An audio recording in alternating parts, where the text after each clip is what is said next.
जय हिंद दोस्तों, वंदे मातरम। भारत की न्यायपालिका में अब एक नया दौर शुरू हो चुका है। मुख्य न्यायाधीश यानी कि chief justice of India Suryakant ने पद संभालते ही ताबड़तोड़ फैसले लेकर के साबित कर दिया है कि न्याय व्यवस्था अब न केवल तेज हो चुकी है बल्कि राष्ट्रीय सुरक्षा और समाज हित को प्राथमिकता देने वाली भी है। सुप्रीम कोर्ट में दोस्तों चीफ जस्टिस ऑफ इंडिया की बेंच ने केंद्र सरकार को एक ऐसा सुझाव दिया है जो देश के हार्डकोर क्रिमिनल्स, संगठित गिरोहों और उन ताकतों के लिए करारा झटका साबित होगा जो भारत की संप्रभुता, सुरक्षा और अखंडता को चुनौती देते रहते हैं। और इसमें जो तमाम विपक्षी दल हैं अपनी राजनीतिक रोटियां भी सेकने की कोशिश करते हैं, उनको भी झटका लगेगा। अब देश विरोधी गतिविधियों में लिप्त लोग आसानी से बच नहीं पाएंगे, उनकी लंका लगना तय है। सुप्रीम कोर्ट में दोस्तों जस्टिस सूर्यकांत और जस्टिस जॉय माल्या बागची की बेंच एक महत्वपूर्ण मुद्दे पर सुनवाई कर रही थी, जिसमें एनआईए केस में जमानत और ट्रायल ने देखा कि संगठित, पेशेवर और हार्डकोर अपराधियों के केस अलग अलग राज्यों में बिखरे पड़े रहते हैं। उससे ट्रायल में सालों साल देरी होती है। इसका फायदा सीधे तौर पर उन तमाम अपराधियों को मिलता है जो समाज और देश के लिए खतरा है। Chief justice of India Suryakant ने स्पष्ट शब्दों में कहा कि यह खुद में एक बहुत बड़ा मुद्दा बन सकता है, जिससे क्रिमिनल्स ट्रायल में देरी हो सकती है। फायदा हार्डकोर क्रिमिनल को मिलता है जो कि समाज और देश के हित में बिल्कुल भी नहीं है।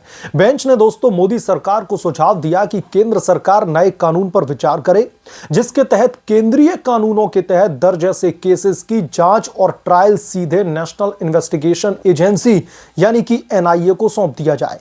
दोस्तों ये केस दिल्ली में विशेष एनआईए कोर्ट में सुने जाएं ताकि एक ही एजेंसी जांच करे और एक ही कोर्ट जो है इस पर ट्रायल करे। इधर उधर से जो दूसरी इन्वेस्टिगेटिव एजेंसीज हैं, चाहे ईडी हो, सीबीआई हो, उनका किसी भी तरीके से हस्तक्षेप ना हो। इसमें न केवल दोस्तों देरी रुकेगी बल्कि सबूतों की सुरक्षा भी सुनिश्चित की जा सकेगी और विरोधाभासी फैसले भी नहीं आएंगे।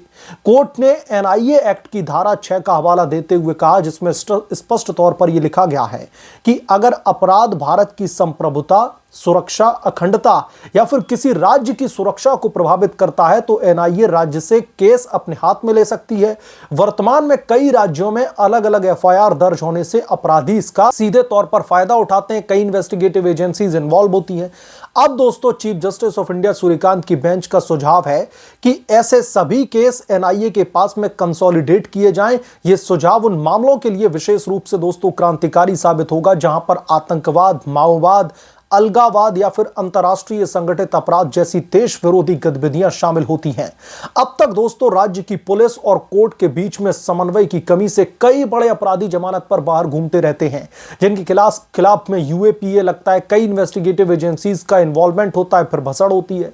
नए कानून से यह सब कुछ खत्म हो जाएगा। यह सुझाव दोस्तों सीधे उन ताकतों पर लगाम कसेगा जो भारत विरोधी एजेंडे को बढ़ावा देते हैं। आतंकी और अलगाववादी कश्मीर से लेकर के पूर्वोत्तर तक केस अब दिल्ली में एक जगह पर सुने जाएंगे। देरी का बहाना पूरी तरीके से खत्म होगा। संगठित अपराधी गिरोह यानी कि ड्रग्स, हथियार तस्करी, मनी लॉन्ड्रिंग जैसे जो केसेस हैं उसमें शामिल हार्डकोर क्रिमिनल्स को अब राज्य कोर्ट की ढील बिल्कुल भी नहीं मिल पाएगी। शहरी नक्सल और देशद्रोही नेटवर्क जो लोग बौद्धिक काल में देश की एकता को तोड़ने का काम करते हैं, उनके लिए भी एनआईए की सख्ती बढ़ेगी। सीजीआई ने दोस्तों ठीक ही कहा कि ट्रायल में देरी से हार्डकोर क्रिमिनल्स को फायदा मिलना देश हित में बिल्कुल भी नहीं है। यह सुझाव मोदी सरकार की राष्ट्रीय सुरक्षा के एजेंडे से पूरी तरीके से मेल खाता है। सरकार दोस्तों अगर इसे कानून बना देती है तो यह आतंकवाद और देश विरोधी गतिविधियों के खिलाफ में सबसे बड़ा हथियार बनेगा। Chief justice of India Suryakant ने पद संभालते ही कई महत्वपूर्ण मामलों में तेजी दिखाई है, चाहे बैकलॉग केसेस का निपटारा हो या फिर राष्ट्रीय सुरक्षा से जुड़े हुए मुद्दे। उनकी बेंच ने यह साबित किया है कि न्यायपालिका सरकार के साथ कंधे से कंधा मिलाकर के देश हित में काम कर सकती है। यह सुझाव दोस्तों मोदी सरकार के लिए न केवल एक न्यायिक सुधार साबित होगा बल्कि राष्ट्रीय सुरक्षा को मजबूत करने की दिशा में एक मील का पत्थर भी साबित होगा। अब दोस्तों देश विरोधी ताकतों के दिन लदने वाले हैं। एनआईए की बढ़ती ताकत से कोई भी अपराधी, चाहे वो कितना भी शक्तिशाली क्यों ना बना रहे, बच नहीं पाएगा। यह भारत के मजबूत और सुरक्षित भविष्य की ओर एक बहुत बड़ा कदम है। अब दोस्तों मैंने क्यों कहा कि यह मोदी सरकार को खुश करने वाला फैसला है, यहां पर हमें समझने की जरूरत यह है कि कई बार क्या होता है कि तमाम इन्वेस्टिगेटिव एजेंसीज को तमाम राज्य सरकारों से कहीं ना कहीं परमिशन लेनी पड़ती है। उनकी बिना किसी इजाजत के वहां पर इन्वेस्टिगेटिव एजेंसी घुस नहीं सकती और जांच नहीं कर सकती। लेकिन नेशनल इन्वेस्टिगेटिव एजेंसी यानी कि एनआईए एक ऐसी संस्था है जो सीधे केंद्र के पास में है।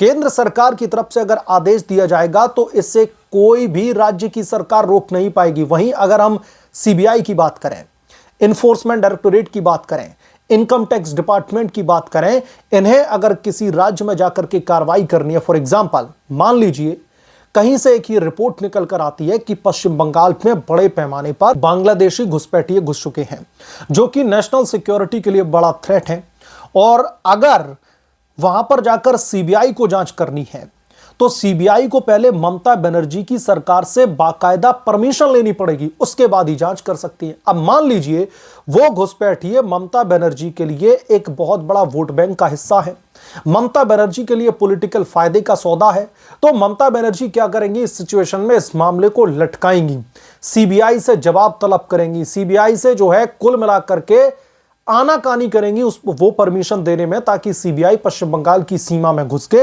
वहां पर जांच शुरू करे। और इसका फायदा सीधे तौर पर हार्डकोर क्रिमिनल्स को होता है। इसका फायदा क्रिमिनल्स उठाते हैं हिंदुस्तान की लचीली कानूनी जो व्यवस्था है उसका। लेकिन chief justice of India Suryakant और उनके साथ में जो दूसरे एक और जज साहब उसी बेंच में थे, जस्टिस जो माल्या बागची, उनकी बेंच ने यह सुझाव दिया केंद्र सरकार को कि आप एक कानून लेकर के क्यों नहीं आते इस बाबत, ताकि जो हार्डकोर क्रिमिनल्स हैं उनको सबको घेर करके एक ही जगह पर सुनवाई होनी चाहिए। यानी कि दिल्ली में एनआईए की कोर्ट है, दूसरी इन्वेस्टिगेटिव एजेंसीज का इसमें कोई भी इन्वॉल्वमेंट ना रहे। कई बार क्या होता है कि कोई भी केस निकलकर सामने आता है, फॉर एग्जाम्पल मान लीजिए मैं उत्तर प्रदेश का ही एक एग्जाम्पल दे देता हूं। कोई शख्स है जिसके खिलाफ में यूएपीए की धाराओं के तहत मुकदमा दर्ज किया गया, देशद्रोह का मुकदमा दर्ज किया, उसने वो किसी ऐसी एक्टिविटी में इन्वॉल्व है जो सीधे सीधे देशद्रोह की श्रेणी में आती है।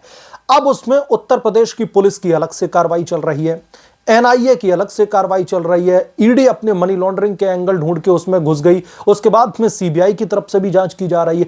तो इससे होता क्या है कि सभी मामलों के अलग अलग कोर्ट में सुनवाई चलती है। पता चलता है कि सीबीआई के मामले में कोर्ट ने अलग फैसला दे दिया, उसके बाद में ईडी की जांच जो चल रही है उस बेसिस पर फैसला आया तो उसमें अलग फैसला दे दिया। वहीं दूसरी तरफ जो उत्तर प्रदेश की पुलिस है वो जिला न्यायालय में अलग से जूझ रही है। तो इससे क्या होता है, कहीं ना कहीं डिले होता है, और इसका फायदा सीधे तौर पर क्रिमिनल्स को होता है। जो देशद्रोही हैं, जो देश विरोधी गतिविधियों में इन्वॉल्व होते हैं, उनको इसका बड़े पैमाने पर फायदा मिलता है। और इसी वजह से chief justice of India Suryakant ने मोदी सरकार को एक सुझाव दिया कि आप एक काम कीजिए, ऐसा कानून लेकर के आइए कि इन केसेस में किसी दूसरी इन्वेस्टिगेटिव एजेंसीज का कोई रोल ही नहीं रहे।